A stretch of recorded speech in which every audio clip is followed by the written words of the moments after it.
कहानी एक गरीब किसान की लड़की की है जो अलग अलग गांवों के लोगों को दूध पहुंचाने का काम करती थी।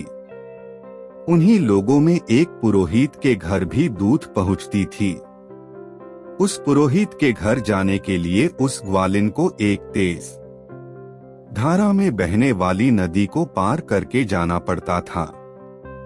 लोग उस नदी को एक टूटे से छोटी सी नाव से पार करते थे।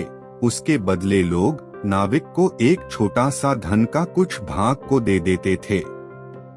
एक दिन जब उस ग्वालिन को उस पुरोहित के घर आने में देर हो गई और पुरोहित जो कि रोज ताजे दूध से भगवान का अभिषेक करता था और देर हो जाने की वजह से उस पर चिल्लाया कि अब मैं इससे क्या कर सकता हूँ।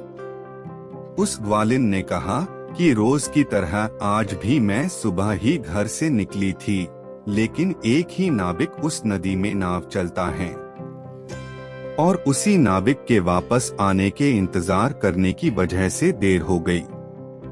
तब ये सुनकर पुरोहित ने गंभीर मुद्रा धारण करते हुए उसे कहा कि लोग तो भगवान का नाम जपते हुए बड़े बड़े समुद्र पार कर जाते हैं और तुम ये छोटी सी नदी पार नहीं कर सकती। उस ग्वालिन ने पुरोहित की इस बात को बड़ी ही गंभीरता से लिया और रोज उस दिन के बाद से पुरोहित को सुबह ठीक समय पर दूध पहुंचाने लगी। इतने सुबह सही समय पर ग्वालिन की आते देख पुरोहित के मन में उत्सुकता उत्पन्न हुई कि वो रोज सुबह समय पर कैसे आ जाती हैं। तो एक दिन वो पुरोहित अपने आप को रोक नहीं पाया और उस ग्वालिन के आते ही पूछा कि अब तो तुम कभी देर नहीं करती, लगता है नदी में और भी नाविक आ गए हैं। तब वो ग्वालिन बोली, नहीं पंडित जी, अब तो मुझे नाविक की कोई जरूरत ही नहीं पड़ती। आपने ही तो उस दिन कहा था कि लोग बड़े बड़े समुद्र भगवान का नाम जप कर पार कर लेते हैं और मैं ये छोटी सी नदी पार नहीं कर सकती। तो बस रोज भगवान का नाम जपते हुए मैं वो छोटी सी नदी अब बस 5 मिनट में पार कर लेती हूँ।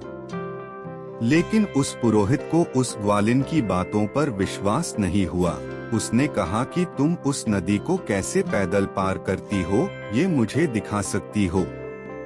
तब ग्वालिन और पुरोहित दोनों उस नदी की तरफ चल पड़े और वो ग्वालिन उस नदी के पानी पर पैदल चलने लगी। ये देखकर वो पुरोहित भी उसके पीछे पीछे नदी पर चलने को आगे बढ़ा, लेकिन जैसे ही पैर आगे नदी में बढ़ाया वो नदी में गिर पड़ा। तब वो ग्वालिन जोर से चिल्लाई कि आपने भगवान का नाम नहीं लिया, देखो आपके सारे कपड़े गीले हो गए। ये भगवान में विश्वास नहीं है। अगर आप विश्वास नहीं करते किसी पर तो आप सब कुछ खो देते हैं। विश्वास अपने आप पर और विश्वास भगवान पर, यही जीवन का रहस्य है।